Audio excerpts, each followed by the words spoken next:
আসসালামু আলাইকুম, আশা করি প্রত্যেকে ভালো আছেন। আপনি এই ভিডিওতে ক্লিক করেছেন মানে আপনাকে ট্যাগ কোশ্চেন শিখতেই হবে। হ্যাঁ, না পারলেও শিখতে হবে। দেখুন, ট্যাগ কোশ্চেন কি? ট্যাগ কোশ্চেন মানে হলো কোনো একটা ট্যাগ মানে কি? ট্যাগ মানে কি?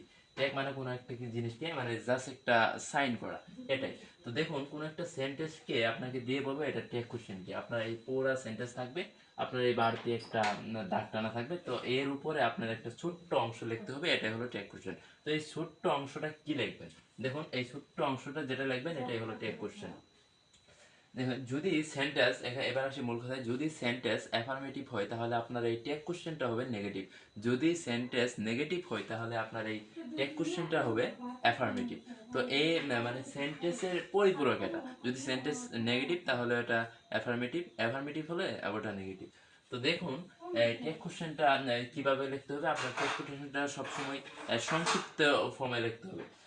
অর্থাৎ বলতে গেলে আপনি একে এই যে ক্যান নট, যদি এই ক্যান নট থাকে তাহলে এটা আপনি ক্যান নট লিখতে পারবেন না, এটাকে আপনি লিখতে হবে কান্ট, এটাকে আপনাকে লিখতে হবে কান্ট। তো এইভাবে আপনার এই টেক কোশ্চেনটা কাজ করে। তো আমি এখানে একটা কোশ্চেন নিয়ে আসছি, এটা হলো ঢাকা বোর্ড 2024-এর। তো দেখুন, many people hanker after money, many people hanker after money, অর্থাৎ অনেক মানুষের টাকার পিছনে ঘুরে। এই জায়গায় ভার্বকে মেনি পিপল হ্যাঙ্কার আফটার। তো হ্যাঙ্কার আফটার হইলো হ্যাঙ্কার আফটার হলো এখানে ভার্ব। তো এটা কিন্তু ভার্বের V1, এটা ভার্বের V1। তো এখানে যেহেতু ভার্বের V1 আছে এবং এটাকে আপনাকে দেখতে হবে এটা কোন ফর্মে আছে, এটা অ্যাফার্মেটিভ অর নেগেটিভ। তো এটা কিন্তু অ্যাফার্মেটিভ ফর্মে আছে, তার মানে আমার টেক কোশ্চেনটা হবে নেগেটিভ। তো দেখুন, এখানে সাবজেক্ট হলো মেনি পিপল, এটা কিন্তু প্লুরাল সাবজেক্ট। তো মেনি পিপল এই জন্য হয়েছে হ্যাঙ্কার আফটার। তো এটাও কিন্তু প্লুরাল ভার্ব। তো প্লুরাল ভার্ব থাকলে আপনাকে নিয়ে আসতে হবে ডু, ডু অর ডিড নিয়ে আসতে হবে। তো এখানে দেখুন, আমার সেন্টেন্সটা যেহেতু ইন্টার সেন্টেন্সটা যেহেতু ইনফিনিটিভ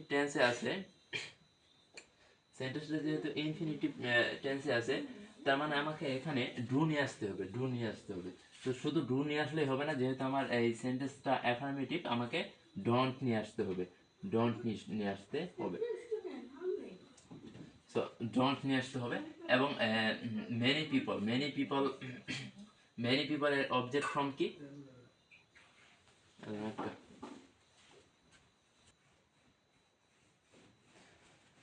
তো মেনি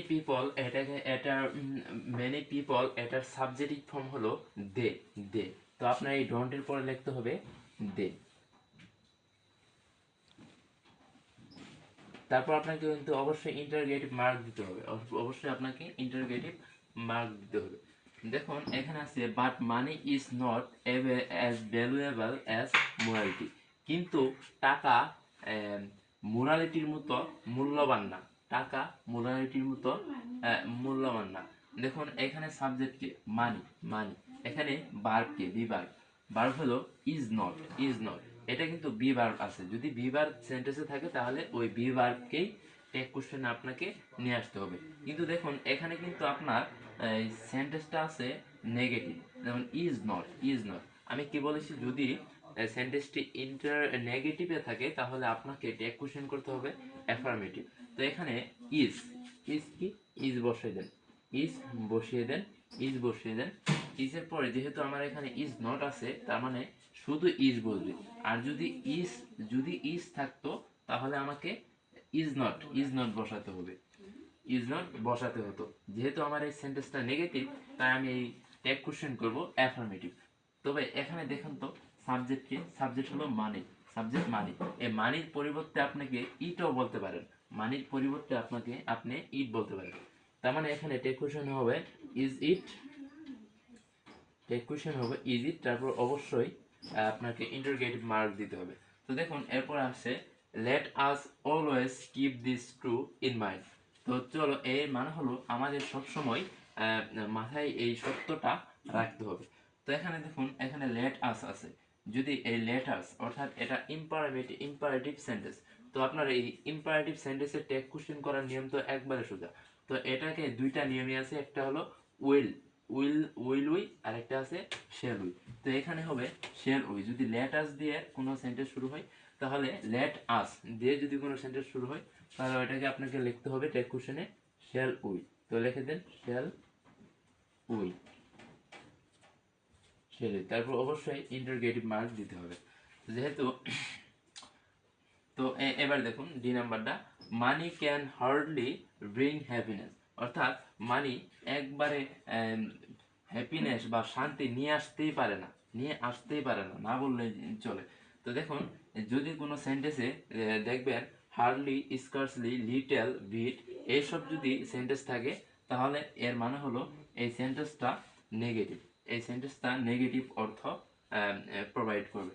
তো দেখুন এখানে কিন্তু আমার হার্ডলি আছে, এখানে হার্ডলি আছে। আপনি আপাতত দৃষ্টিতে এই সেন্টেন্সটাকে দেখে ভাবতে পারবেন এখানে তো কোনো নট, নেভার এগুলো নাই, তার মানে সেন্টেন্সটা অ্যাফার্মেটিভ। কিন্তু না, কিছু কিছু সেন্টেন্সে কিছু কিছু ওয়ার্ড আছে, এই ওয়ার্ডগুলো থাকলে আপনার এই সেন্টেন্সগুলো হবে নেগেটিভ, সেন্টেন্সগুলো হবে নেগেটিভ। যেমন hardly, little, hardly, little, scarcely, এরকম অনেকগুলো আছে। তো আমাদের এখানে যেহেতু হার্ডলি আছে তার মানে এইখানে আমার এই টেক কোশ্চেনটা হবে অ্যাফার্মেটিভ, কারণ এই হার্ডলি থাকার কারণে আমার এই পুরো সেন্টেন্সটাই নেগেটিভ হয়ে গেছে।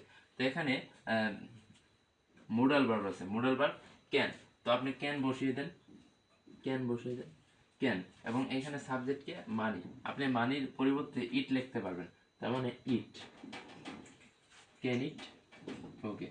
তারপর এবার আসেন, so so we should never have grid for money, we should never have grid grid for money, আমাদের আমাদের উচিত নয় এই টাকার জন্য লোভ করা, আমাদের টাকার জন্য লোভ করা বা টাকার জন্য লোভ থাকা উচিত নয়। তো এখানে আপনাকে বার খুঁজে বের করতে হবে। তো এখানে দেখুন বার্ব হলো should never have, should never have, আসলে মূলত ভার্ব হলো শুধু মডেল অক্সিলারি ভার্ব হলো শুড, শুড। তো আপনারা জানেন মডেল অক্সিলারি ভার্ব থাকলে আপনার এই টেক কোশ্চেনে এই মডেল অক্সিলারি ভার্ব দিয়ে টেক কোশ্চেন করতে হয়। তো এখানে যেহেতু পুরো সেন্টেন্সটা আছে নেগেটিভ, যেমন should, we should never have grid for money, আমাদের কখনো টাকার জন্য লোভ করা উচিত না। তার মানে এই সেন্টেন্সটা যেহেতু নেগেটিভ তাহলে আমাদের টেক কোশ্চেনটা হবে অ্যাফার্মেটিভ। আমার এখানে জায়গা নেই তাই উপরে একটু লিখছি। তো দেখেন এখানে শুড দিবেন, শুড, শুড, তারপর কি সাবজেক্ট, কি সাবজেক্ট আছে উই, আপনি উই এর পরিবর্তে উই লিখে দিবেন, উই এর পরিবর্তে উই লিখে দিবেন, অর্থাৎ উই কোনো পরিবর্তন হবে না। তো এই ছিল আমাদের আজকের এই ভিডিও।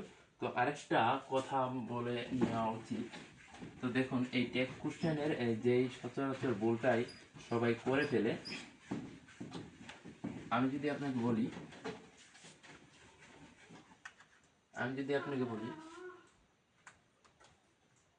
দেখুন আই নিড,